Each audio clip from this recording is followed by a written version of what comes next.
আমরা আজকে বেরিয়ে পড়েছিলাম উপার দুধিয়ার উদ্দেশ্যে। এখন আমরা আছি মিরিক রোডে রক্তি ব্রিজে।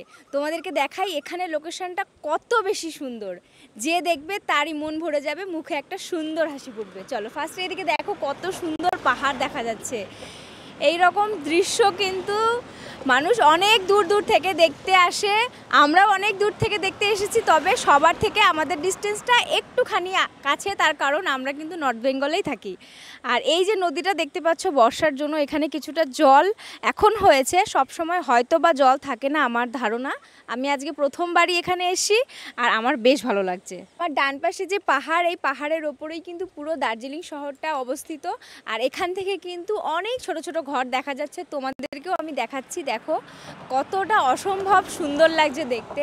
আমি তোমাকে বলবো একটু জুম করে দেখাও সবাইকে, অনেক সুন্দর লাগছে।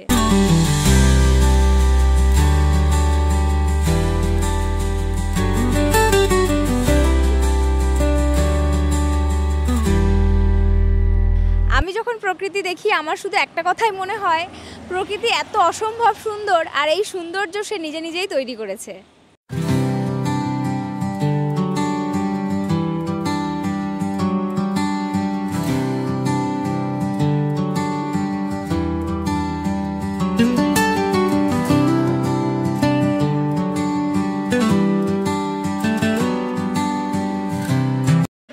এখন আমি এটার উপরে উঠে হাঁটবো আর ছোটবেলায় ফিরে যাওয়ার চেষ্টা করব। চলো,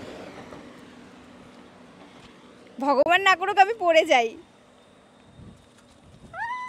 এই ঝর্ণার জল এতটাই পরিষ্কার যে ফিল্টারের জলও এর মতন পরিষ্কার না। এটা হয়তো অনেকের শুনে মজা লাগতে পারে, কিন্তু না, এটা কিন্তু একদমই সত্যি কথা। পুরো পাহাড় থেকে কিন্তু এই জলটা এখানে এসছে। আমার ঝর্ণা ভীষণ প্রিয়। তোমাদের কাদের কাদের ঝর্ণা ভালো লাগে অবশ্যই আমাকে কমেন্ট করে জানাবে। আমি জানি অনেকেই বলবে ঝর্ণা অনেকের খুব প্রিয়, কারণ এই জিনিসটা এমনই একটা জিনিস, এটাকে অপছন্দ করার মানুষই নেই। এই রক্তি ব্রিজ আমার ভীষণ ভালো লেগেছে। আমি জানি না এই নদীটার নামও রক্তি নদী কিনা, তবে ব্রিজটার নাম রক্তি ব্রিজ। আমি গুগল থেকে জানতে পেরেছি। যদি আমি ভুল হই বা সঠিক হই, যেটাই হই, তোমরা অবশ্যই আমাকে কমেন্ট করে জানাবে।